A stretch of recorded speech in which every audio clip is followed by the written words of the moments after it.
but I wouldn't go without these. Me. That's you there? Yes. The little girl in the middle. Yeah. And your mother's just behind you? Yes. She's a very beautiful woman. You were born in 1937 in Poland. What's your earliest memory? I think I was a very happy child. I adored my mother. I loved my father. My aunt was somebody I was taken to see, and The matriarch, perhaps. yes, and then, but you know, it was quite difficult, I think, for my grandfather, because he came from, I think, Belarus, and he ended up in Wodava looking for a job, and he came back very disturbed, increasingly disturbed, about what was happening in the rest of Eastern Europe. And did you have any sense of this? Or were you effectively protected from it at that time? Well, I was a little, probably 2 or 3 when that started. But you know, my father told me, but he said to my grandmother that he thought the family should move. And apparently my grandmother said this was ridiculous, this was scaremongering, and anyway, who's going to come to Wodava, the little town, and what would they want? And as I said, it was a very far-reaching decision, because after the war, only my father and I survived. Everybody else had been murdered. You say everybody else had been murdered. Well, my Uncle Shulka. My Uncle Shulka was deaf and mute. I loved him. Shrugged all the time, spoke with his hands, but that he did find a wife, and they had one child, a little boy called Shlomo. And Shlomo was the brother I never had. But Shlomo, too, was deaf and mute. And so I was brought up in a family where half the time everybody spoke with their hands. So anything odd never really struck me as that odd. And Shlomo, when I lost Shlomo, I never forgave myself. So let's rewind slightly. The Nazis then occupy Poland. And I know this sounds like a really silly question, but how did things change at that point? What happened is gradually the German started coming into Wodava, the soldiers. And suddenly there was the curfew. And suddenly my grandfather couldn't trade. And suddenly you had to wear a mark. How old were you then? So I was probably 6. But you knew something wasn't right. Oh, you know.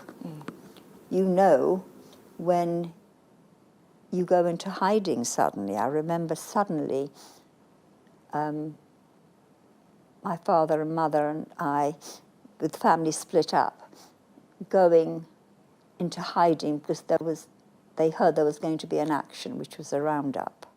And the strange thing is that I didn't question it. I did as I was told, and we went back to our home, but eventually... Your luck ran out? Our luck ran out, yes. We were told, we were given an hour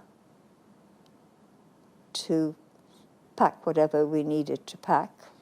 There was going to be 2 camps built near us. One was in Sobibor, and the other one was going to be in a small village called Adampol. I suddenly realized many years later that I didn't like silver birches, because silver birches were on the way that we walked from Wodava to Adampol. I always knew when somebody was coming. I had a sense of what wasn't right. And I remember that one particular day, Shlomo and I were doing something outside the house. And I heard a noise, and I saw the little jeeps coming. He couldn't hear and he couldn't speak. So I took his hand, and he knew that if I tugged him, he had to come. Because by this time, Malka was dead. My uncle was dead as well. You were looking after him? Pardon? You were looking after him then? I was looking after him. I grabbed his hand and I pulled it so he knew he had to come. And we ran into the nearest barn. And I did what we'd done maybe 2 or 3 times before. I ran down to the middle of it and dived into the straw. There were always lots and lots of straw there. And I thought Shlomo was following me. But I felt around, and he wasn't there. And I could hear them. He couldn't. I could hear them. And I couldn't call him because he wouldn't know. And I was deciding whether I had time to go and get him. And as I was about to do it, I remember he was standing like this by the door. The door swung open, and they saw him, and they picked him up literally by the scruff of his neck. And my last sight of my lovely cousin was his back and his legs kicking. I never saw him again. And I think, in a funny way, that's when the war reached me, because it wasn't comfortable and it wasn't nice sleeping. My mother used to sleep. They had nice things like there'd be a space for 3. So my mother always slept in the middle so that I slept next to her. And suddenly I wasn't sleeping next to my mother.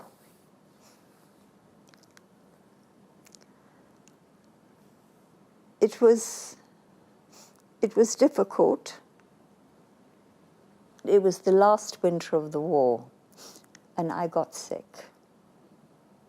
And whatever my mother did and whatever, they didn't have medication. Do you remember being ill? Yes, I do. I remember my mother putting cold compresses on me.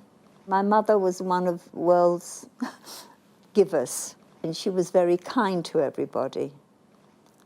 And I think losing her was probably one of the worst things that happened, and I remember it very clearly. Sometime during the night, I think because I was restless too, there was a tap-tap on a window, on the side window, small little side window. I always remembered it. I found it when I went back, the side. And my mother sat up and listened, and there it was again. So she got up and she opened the window. I asked my father, and he said, yes, that's exactly what he said. It was a very quick conversation. He said, Haya, you must come. Tomorrow there's an action. So he warned your mother? Yes. And she said, I can't. Hanechka's not well. And she said, bring her with. And she said, she'll never make it. And whether it was a patrol or a searchlight, I don't know. My mother closed the window, he disappeared, and she lay down beside me. And probably for as long as I live,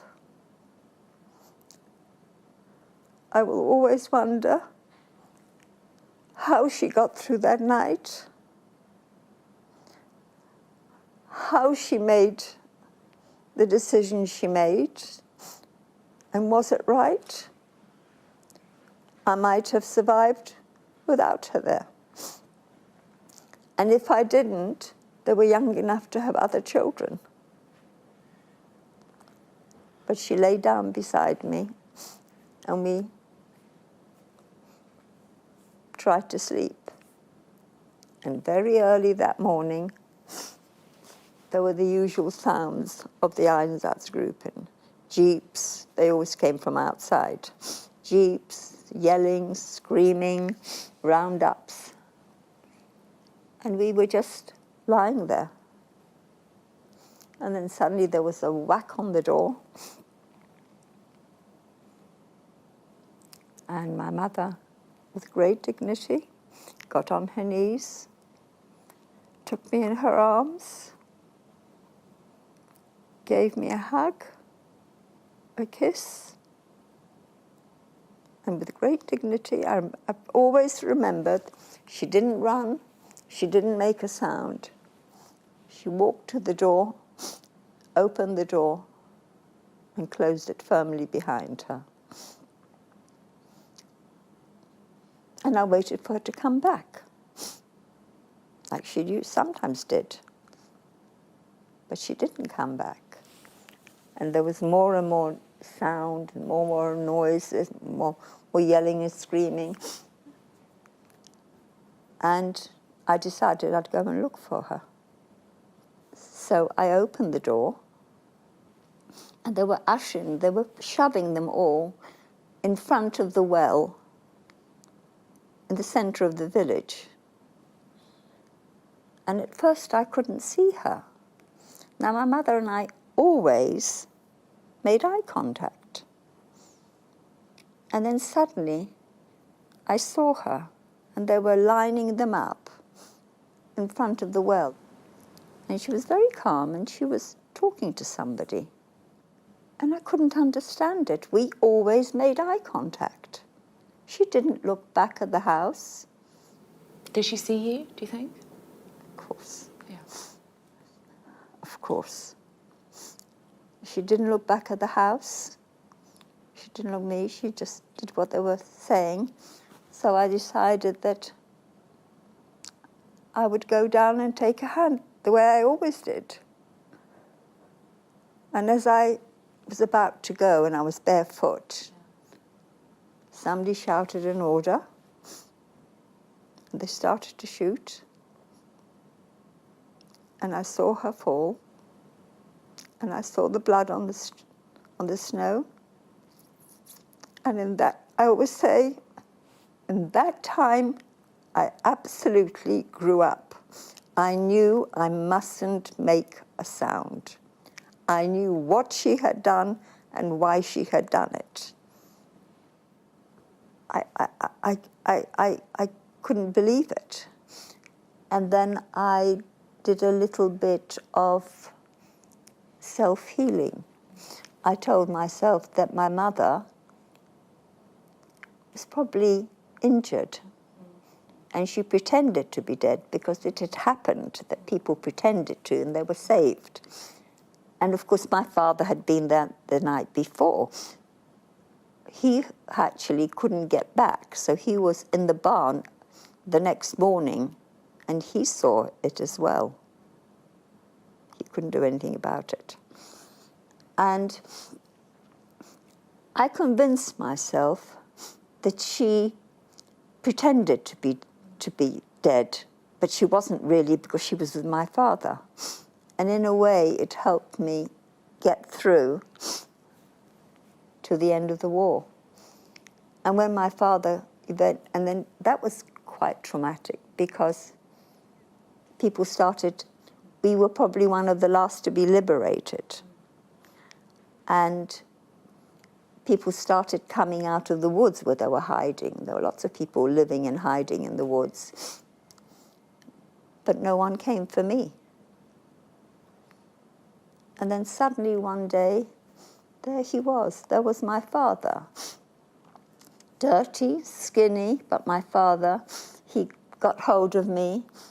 He laughed, he cried, he cuddled me. But by this time, I was so into the fact that he had come to save her. I said to him, after all that, I said, "Where's Mama?" Because she still believed she might be alive. So he said, "Hanechka, Mama's not coming back. Mama died. You saw it. I said, no, no, no, no. You were there, you took her. He said, no, Hanechka, she died. And I remember him shaking me, because apparently for a couple of hours I didn't utter one sound. And he thought that the curse of the deaf and the mute might have got to me. And eventually I did start talking about it. It's extraordinary to meet you as you are now and to hear what happened to you. It's kind of almost kind of awe-inspiring in some ways.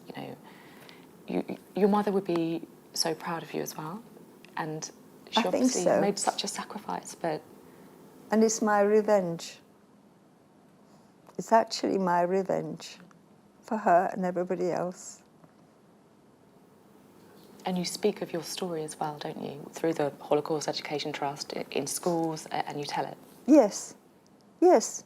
And they always, every now and again you get, I think I told you, the kids said, do you tell your story because you hate the Germans? And I said, no, I tell my story because I care for you. And beware of people who promise you the world and actually don't. So, make your own judgments. Look at the book, not its cover. Well, we thank you so much for telling your story. Thank you.